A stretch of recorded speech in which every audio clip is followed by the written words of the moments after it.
కండలు కావాలా? ఓకే నా ఫీజు ఎంతైనా పర్లేదు, అర్జెంటుగా కండలు కావాలా? ఓకే పద. చూడు, ఇలా తీసుకొని ఇలా చేయాలి. 10 కేజీలు పట్టుకోలేకుండా నీకు కండలు కావాలన్నా? ఏం చేస్తున్నావు బాయ్?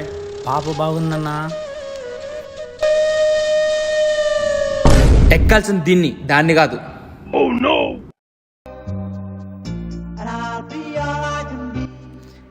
ఏం చేస్తాను? కండలు పెంచుతున్నా. నువ్వు పైకి పోకూడదు, అది కిందికి రావాలా. చెప్పక బా, చూసి నేర్చుకో. చూడు, ఇలా ఇలా ఇలా కాదు.